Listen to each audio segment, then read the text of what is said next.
How's it going, everyone? Welcome back to the Crunching Numbers YouTube channel. Today we'll be taking a look at bond amortization, specifically focusing on the straight line method for amortization. So whether you're studying for the FAR CPA exam or you're in an intermediate accounting class, this is definitely the video for you. Now, in my previous video, I actually went over the basics surrounding bonds and bonds issuance. So before jumping into this video, make sure you check that out, just to have a good understanding of issuing bonds. With that being said, in this video, I'll be giving a quick overview on exactly what bond amortization is, and then we'll be touching on some examples having to do with the straight line method. So if you want to skip right to the examples, I'll make sure to leave timestamps below for you. With that being said, let's jump right into it.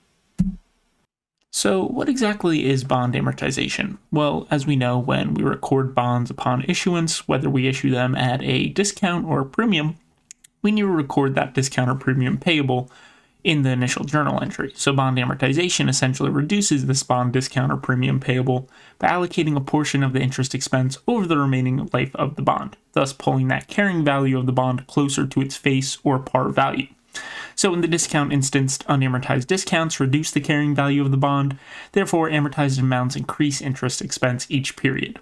On the other hand, with premiums, the unamortized premiums add to the carrying value of that bond, and amortized amounts decrease the interest expense each period.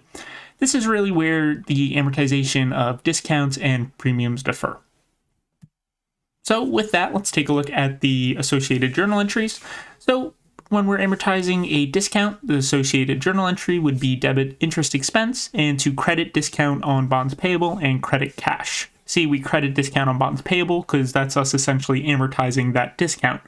When we initially record a discount upon issuance of a bond, we would record a debit. So when we're amortizing, we have to credit it out. And on the other hand, with the amortization of the premium, it's the exact opposite. We would still debit interest expense. However, we're also debiting premium on bonds payable, because when we issue a bond with a premium, we would initially record a credit of that premium. So in this case, to amortize it, we record a debit. And of course, credit cash for the interest payment made. So now let's jump into exactly how straight line amortization works. So when using the straight line method, it's important to keep three key steps in mind. Number one, determine the amount of the discount or premium to be amortized over the life of the bond. Essentially, in each problem, you'll be given a face value as well as the price of the bond or the amount of proceeds that a company gains by issuing that bond. All you have to do is find that net difference to find out the discount or premium. Then, in step number two, you're going to want to divide that number, that discount or premium amount, by the total number of interest payment periods. For this step, just be careful because typically in a problem, you're given how many years a bond is issued for. However, it would also tell you how many times interest is paid out each year. So, for example, say the bond is issued for 5 years, however, interest is paid twice a year, then your interest payment periods would be 10 periods. And then finally, 3, this number is the amount to be amortized each period. See, the thing with straight line amortization, you're amortizing the same amount every single period. And with that, let's take a look at our first example here, straight line with a discount. So, reading the problem, Squirrel Company issued a 10%, $900,000 bond due in 5 years' time. The bonds were issued on January 1, year 1, and interest is due on July 1st and December 31st. The effective rate of interest is 12%. The bond was initially sold for $833,760, and Squirrel Company amortizes use this straight line method. So quickly taking a look at what they're asking us to calculate. Number one, the initial journal entry to record the issuance of the bond. 2, amount of amortization each period. And 3, journal entry to record the first interest payment. So a couple things to note here.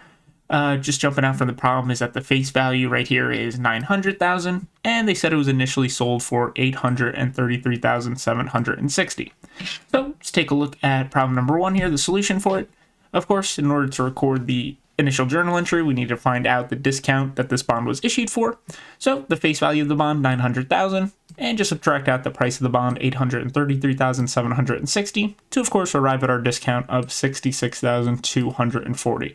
So our initial journal entry here would be cash for the amount of proceeds that the company received for issuing said bond, $833,760. They would record a debit for the discount on bonds payable, which is the discount amount, $66,240. And of course, they would credit bonds payable for the face value of that bond at $900,000. Next, to solve for the amount of amortization each period, well, if we take a look at the problem, it says the bond due is in 5 years.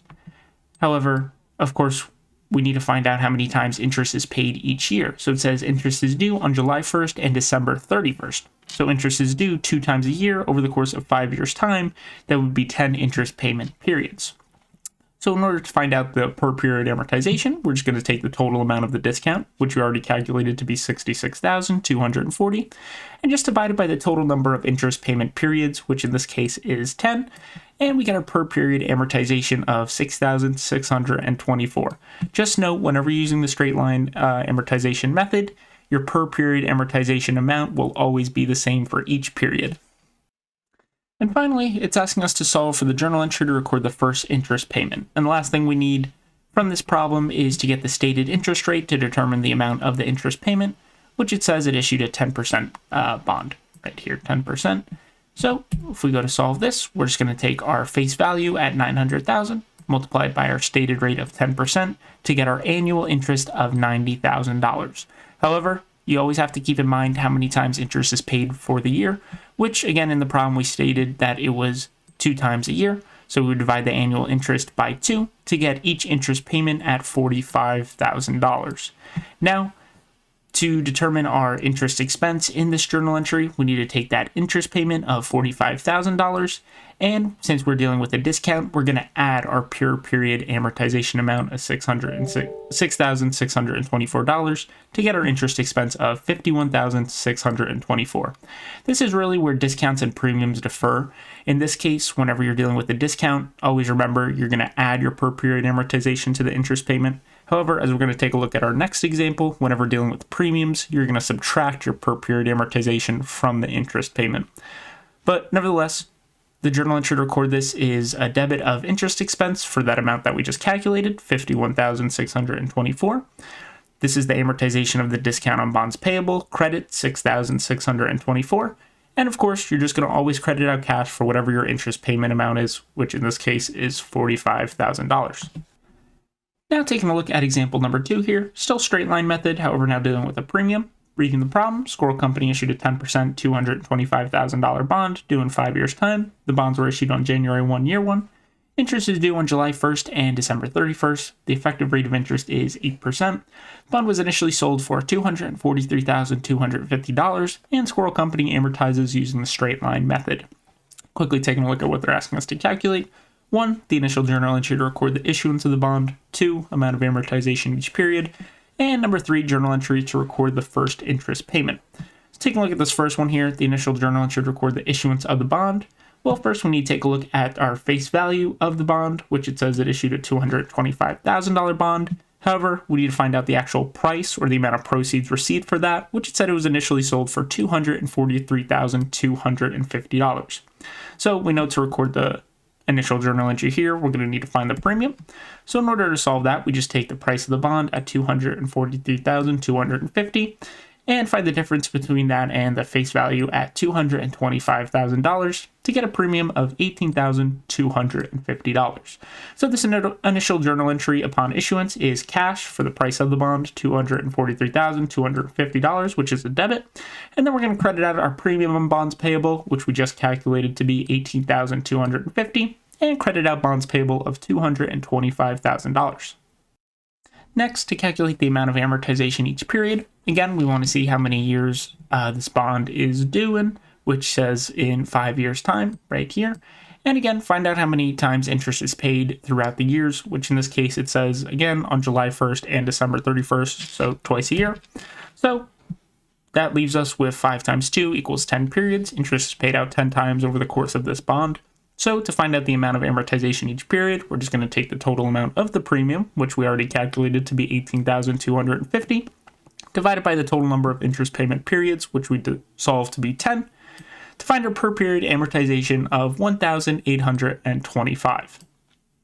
And finally, to solve for the journal entry to record the first interest payment, all we need now is the stated rate that this bond was issued in order to find out the interest payment, which it says it issued a 10% bond right here. So jumping to our solution, to find out the interest payment, all we're going to do is take our face value, which was given in the problem at $225,000, multiplied by our stated rate of interest, which was also given in the problem at 10%, to get our annual interest of $22,500. But again, we need to remember how many times interest is paid throughout the year, which in this case is twice. So we just take our annual interest divided by the number of periods interest is paid throughout the year, which is twice, to get our interest payment of $11,250. Now, in order to solve for interest expense, again, we need to take this interest payment. And again, just remember, this is where premiums and discounts differ. In this case, we're dealing with a premium, so we're going to take our interest payment and subtract out the per period amortization. Remember in the last example, when dealing with discounts, we add this per period amortization, but remember, premium, we subtract it. So the interest payment subtracted out by the per period amortization of the premium, $1,825, to get our interest expense of $9,425. So again, to record this journal entry, interest expense at $9,425, debit out premium on bonds payable of $1,825. This is where the amortization of the premium is taking effect. And then credit out cash, of course, for the interest payment at $11,250. And that pretty much wraps up the video surrounding straight line amortization and how it's associated with bonds. Remember, as long as you're able to solve for discounts and premiums, find the per period amortization of those discounts and premiums, and just remember that you're adding the per period amortization to interest payments when involving discounts, or subtracting the per period amortization from interest payments when dealing with premiums, you should be set for straight line method of amortization. Like always, I'll leave you a question in the video. This one, in example 1, if the bond was issued for $850,000, what would the interest expense be? So that being said, also leave in the comment section below what videos you would like to see me make in the future or any topics you'd be interested in. But that being said, I hope that you enjoyed this video and I hope everybody has a good one.